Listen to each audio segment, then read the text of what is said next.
Communication is such a huge piece of absolutely every interaction that we have. It's a part of our interaction with each other, and it's a part of the interaction that we have with ourselves. This is Sandi Maki, and you are listening to Heavy Breathing Just Before Midnight. Over this past weekend, I reflected an awful lot on communication. Family sometimes is one of the most interesting places that we come up with some roadblocks. At least I do. So I was away from home this weekend for a wedding. My brother actually got married. So if you can imagine, when a group of people get together from all different parts of the country and different stages in their lives, family or not, communication becomes a huge factor. I think even more so when family is involved, because our filters come out in ways that we probably don't always expect. And for some people, maybe there is no filter. So every one of us has our own lives, living our lives with our own agendas. We have our families, we have our hobbies, we have our jobs, we have the situation that we have created for our life. And then we have this family unit that we come from. Some, of course, much better than others. Some of them might be quite challenging. Each one of those experiences that we have with our family unit clouds the communication that we have with people right here, right now, today. Even the best evolved people that have been working on communication and working on issues and working on triggers, I think even the people that have done the absolute best job of doing that still knee-jerk into a series of responses that would have first been present during childhood. So whatever that family situation looks like for you, I know what it looks like for me. And I know that there are certain things that I'm triggered into while interacting with people from that family. Now that we're older, all of my brothers are grown pretty much, and a couple of us have kids of our own. So this family dynamic that we grew up with for, approximately the first 18 years of each of our lives are a bit staggered because we are not all exactly the same age. So my 18 years of perspective are different than each of my brothers' 18 years of perspectives, or more. We're all older than that, but if you consider childhood about 18 years, that's my point of reference. So we each have our own perspective there, and I have 4 younger brothers. So that's 5 of us with different perspectives coming from what we think is the same family box, except for each of us, we had completely different experiences. We had different experiences based on our individual personalities, based on whether we were a girl or a boy, based on how our personality interacts with each of the other personalities of the people in our family. It depends on how our personality handles stress or fun or challenges or communication as a child. And today, when we get together, all of those same things apply. Plus, we add on our life experiences and the fact that we're all adults now. I haven't even mentioned the parents in here, which is really interesting. I find it incredibly interesting that I thought, maybe at some magical number of an age, kids just form some next level of relationship with their parents. And I find it so interesting that I can be talking to someone who's 30 or 50 or 70, and the way that they talk about their parents, there's consistent threads about the way that we felt as a child that come through in our adulthood. And I have yet to find a person that doesn't at least have some kind of a connection back to that time when we're talking about it. So, this magical plateau or platform that I envisioned that we would all graduate to, and, all of a sudden we're just all grown ups and we don't have any of that other stuff coming with us. I would have thought that that would happen at some point. The more I observe, the more that I just don't think it's possible. What is possible is to look at the perspectives of communication.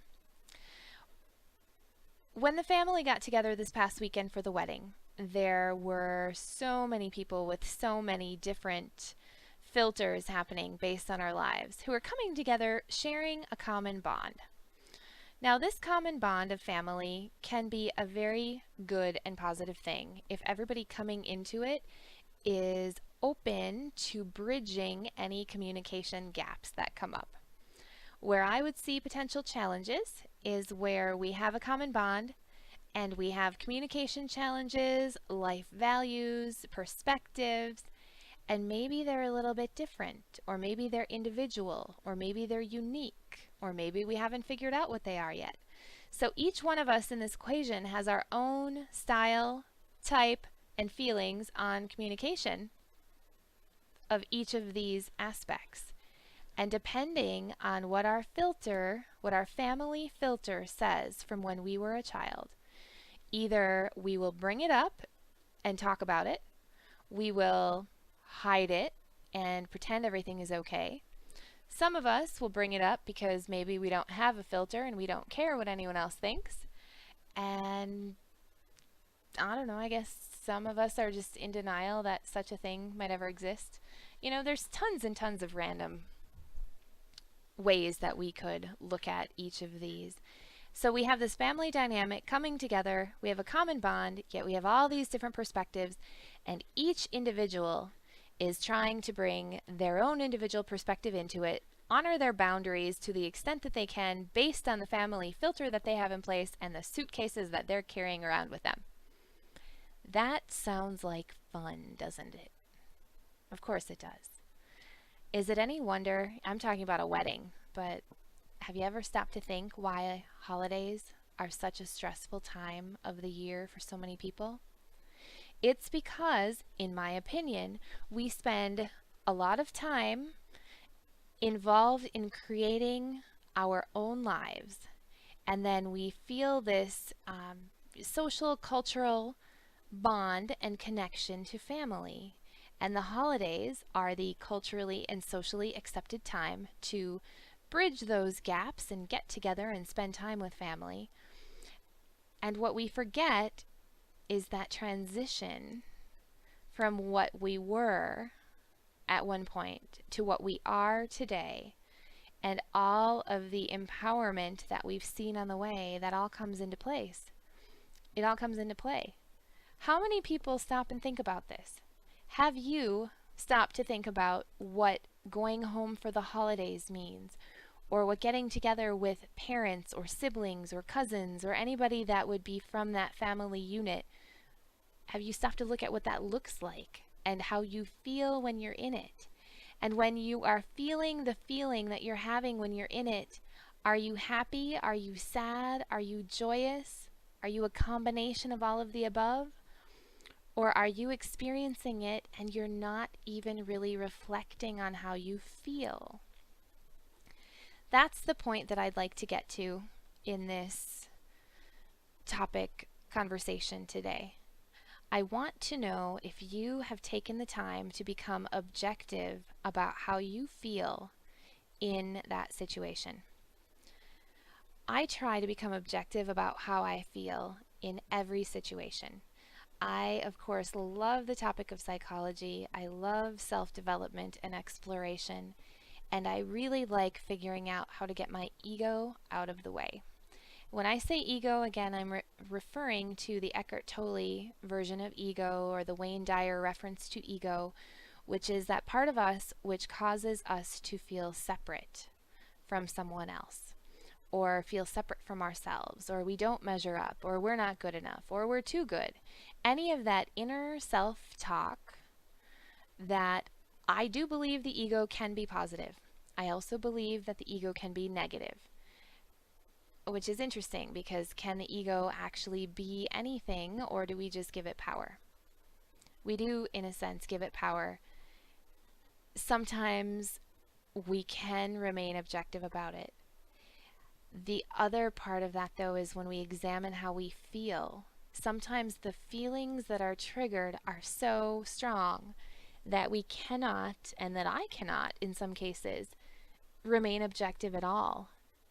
So then at those times, giving the ego some of that power to feel and navigate the way through, whether it's good or bad, is what happens. So of course this topic is on my mind because of this wedding that I experienced this weekend. And I experienced a whole range of emotions. I know that I was triggered back to childhood and feeling about things the way that I would have felt as a child. And then I know at times I was there as my evolved adult self to this point in my life, knowing what I know, having the convictions and the feelings that I have. And then I know that sometimes based on how I thought other people were thinking, or how I perceived other people were thinking or feeling, I know that I would have toggled into different places and had different responses and conversations based on the people around me. So who showed up at this family gathering this weekend? My childhood self showed up along with the childhood selves of my brothers and even the childhood selves of my parents.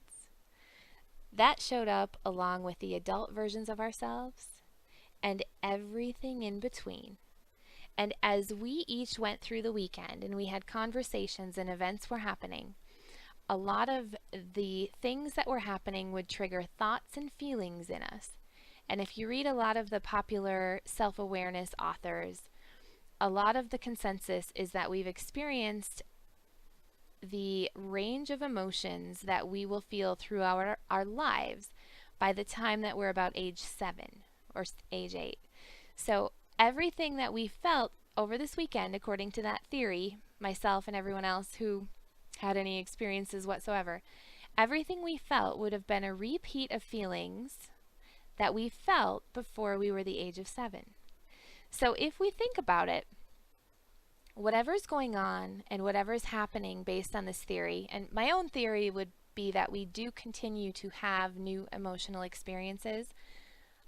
I don't know how to define the difference between what they would be before age 7 and after age 7. I do think that we are capable of feeling new feelings because I know, or emotions, I know that you can't know what being a parent feels like until you are a parent.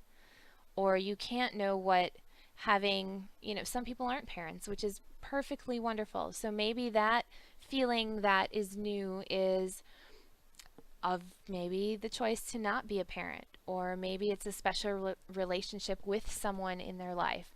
So I think that we do still continue to feel new emotions, and no new feeling is better or worse than another. I was just trying to pull up some examples. But everything that happened was pulling up triggers of emotions that we were feeling.